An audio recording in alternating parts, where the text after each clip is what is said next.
con Iván Lanegra, politólogo y también secretario general de la Asociación Civil Transparencia, para hablar de lo que ha ocurrido esta tarde en el Congreso de la República tras un proceso de elección, vamos a decir, en segunda vuelta. Se ha elegido a la congresista Lady Camones como nueva presidenta del Congreso de la República.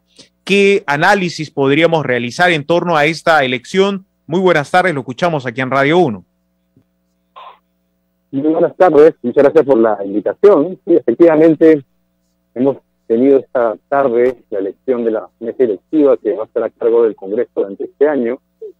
Y pues el proceso ha reflejado en buena medida las propias debilidades de la política en el país, es decir, una política que está básicamente construida sobre la base de individualidades, de preocupaciones por intereses de corto plazo, antes que por partidos y bancadas estructuradas a través de propuestas programáticas y elementos ideológicos claros, ¿no? Y eso conlleva a que haya, pues, puntas de actores que quizá, pues, parecieran un poco racionales, ¿no? Pero que, si uno mira las cosas desde el punto de vista de los intereses, pareciera al menos responder a preocupaciones de corto plazo de las bancadas y de los congresistas. Correcto. Esto que hemos visto previo a la elección de la mesa directiva del Congreso de la República, ¿se podría señalar que es un reflejo de lo que pasa en general en las elecciones? Porque vemos una diversidad de listas, al parecer todos buscan ser elegidos a autoridad, hay una suerte de cálculo de las bancadas, de los partidos políticos, al parecer todos tienen el deseo de llegar a la mesa directiva. Sí, es una elección diferente, ¿no? Porque a diferencia de las elecciones generales,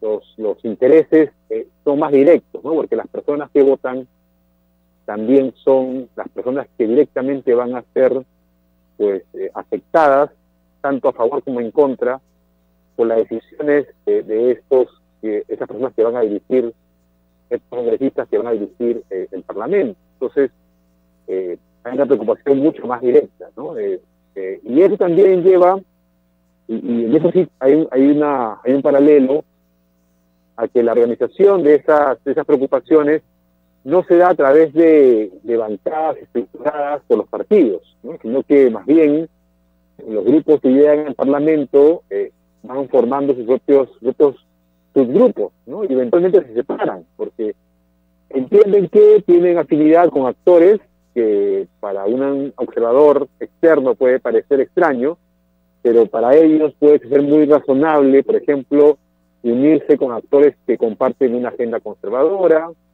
unirse a actores que tienen una preocupación similar sobre mantenerse lo más posible, pues, en el puesto, etcétera, ¿no? Y esos intereses son los que finalmente dominan, y por esa razón pues tenemos ya 12 grupos, ¿no? En estos momentos en el Congreso, 3 de los 4 candidatos, digamos, 2 ya habían cambiado de partido y uno estaba, digamos, con la amenaza de ser expulsado, ¿no?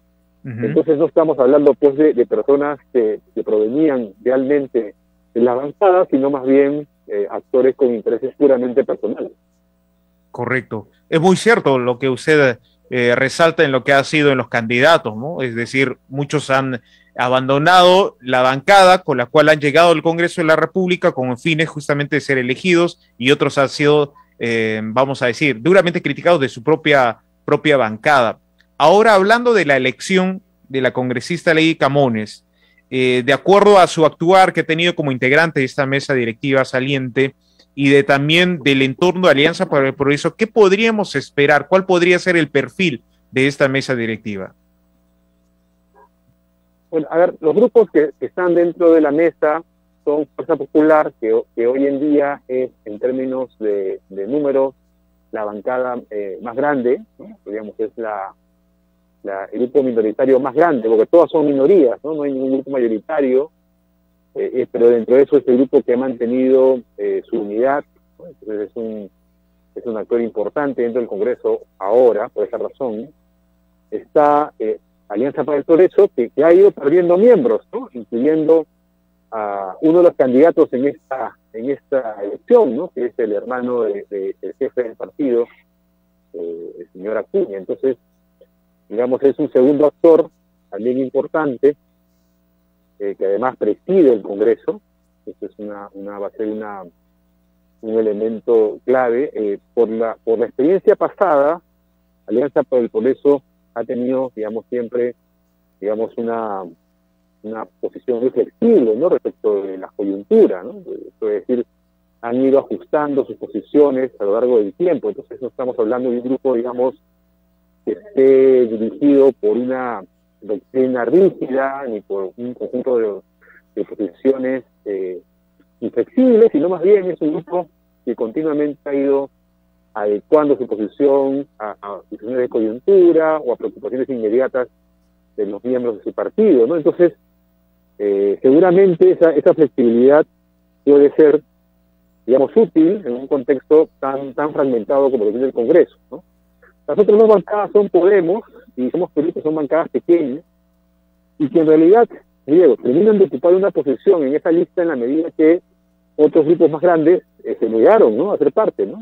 Renovación Popular y Avanza País finalmente decidieron ir por su cuenta, al final quedaron aislados, y por esa razón estos grupos más pequeños han tenido un espacio, ¿no? Y claro, en caso de Somos Perú, también, ¿no? Digamos, es un grupo sin ninguna mirada, digamos, ideológica fuerte, tienen también una suerte de capacidad de aglutinar intereses muy diversos, seguramente eso continuará, y lo mismo pasa con Podemos, ¿no? Entonces, lo que vamos a ver seguramente es una situación, digamos, con mayor capacidad quizá de llegar a acuerdos puntuales con actores en el Congreso, es lo más probable por la conformación de la mesa, pero seguramente eso lo veremos ya con más claridad cuando empiecen a hacerse los nombramientos de las cabezas de las comisiones, porque ese es el elemento importante, ¿no? ¿Quiénes son los presidentas de las comisiones ordinarias?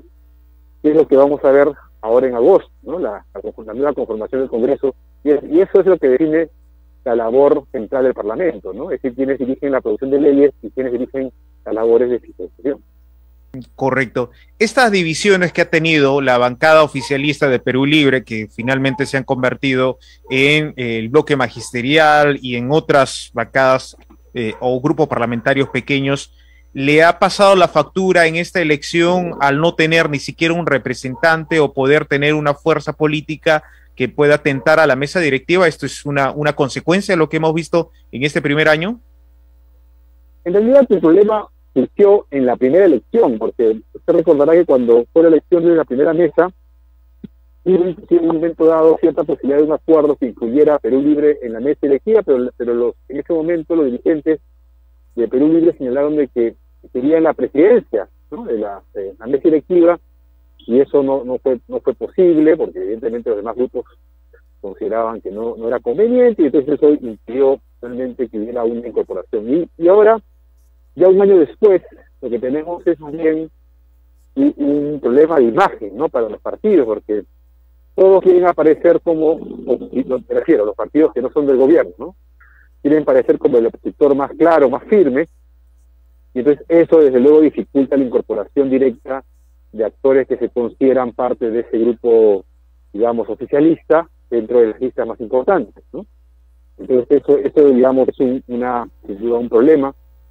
Y eso posiblemente explica por qué finalmente, por ejemplo, Perú Libre termina yendo con un grupo de actores que de alguna manera ya no responden a esto que acabo de mencionar, es decir, a un interés prioritario de sentirse separados del oficialismo, sino que de alguna manera ven alguna oportunidad en la continuidad del gobierno, ¿no? Entonces eso me parece que también es una consecuencia de esta elección. Ha quedado muy claro que grupos, de alguna u otra manera, por diversas razones, sienten que sus preocupaciones de corto plazo están con la continuidad, por lo menos por el momento, del gobierno.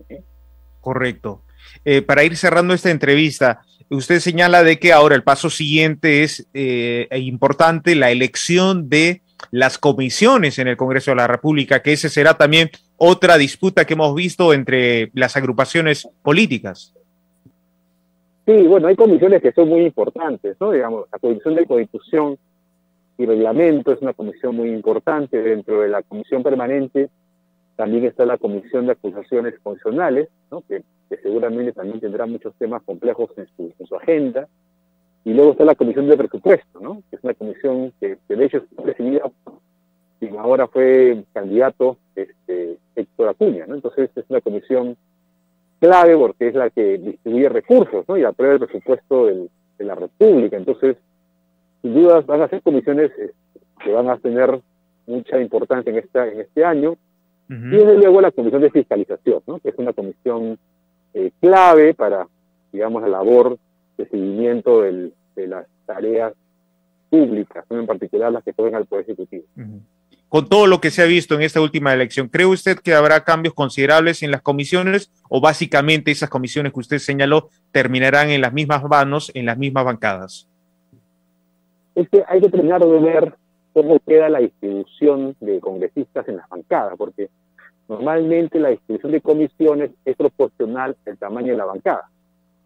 Si hay, por ejemplo, renuncias, ¿no? Si hay cambios, pues eso reduce, ¿no? la cantidad de comisiones que tiene cada grupo. Y luego, claro, va a haber sin duda toda una negociación que se va a presentar sobre quién ocupa qué comisión, ¿no? Entonces habrán luego una ventaja de aquellos que forman parte del grupo mayoritario, ¿no? Y tendrán más posibilidades de lograr las comisiones que más les interesa, ¿no? Pero eso, digamos, vamos a verlo ahora en estos días que vienen, ¿no? Para ver finalmente si todo esto que hemos visto en la votación se expresa en algún cambio en la conformación de las bancadas. Correcto. Finalmente, ¿tiene algún análisis en particular en lo que ocurre con Renovación Popular en relación a estas elecciones de mesa directiva? El año pasado, que quiso ir solo y que evidentemente no tuvo el respaldo de otras bancadas, y en esta oportunidad que colocó hasta 2 listas y que fragmentado prácticamente no consiguieron el objetivo. ¿Hay algún análisis en particular a Renovación Popular? Sí, bueno, entenderán que es un grupo que además tiene ambiciones políticas inmediatas, porque tienen candidatos, inclusive la cabeza de su partido está postulando a la alcaldía de Lima, ¿no? Entonces hay una tensión en las elecciones que seguramente atraerá gran parte de su esfuerzo estos meses que vienen. Ahora, claro, su posicionamiento se ha debilitado, ¿no? Porque lo que ha pasado en el Congreso de quedar aislado, por no menos en la votación, lo ha mostrado como un grupo débil, ¿no? Como un grupo, digamos, sin mucha capacidad de aglutinar a actores, ¿no? Y eso sí es un golpe, ¿no? Un golpe no es un daño tan grande, pero sí es algo que golpea la imagen de un partido, digamos, que actúa de esa manera, ¿no? Ahora, desde luego la dinámica del Congreso pues no se limita al tema pues de la bancada. Como digo, muchas de las votaciones reales están más alineadas con intereses, ¿no? Es decir, coinciden intereses muy diversos respecto, por ejemplo, darle un caso, el retroceso en las políticas de apoyo a SUNEDU, ¿no? Por ejemplo, en eso se generó un consenso muy amplio pues, que están en posiciones al parecer pues antagónicas, pero no así en este tema, ¿no? Entonces seguramente ellos seguirán jugando un papel clave en empujar temas de esa agenda con otros actores que coinciden en la misma posición. Correcto. Le agradezco mucho estos minutos que nos ha dado para el análisis de lo que ocurrió en la jornada de hoy. Muchas gracias. A ustedes, hasta pronto.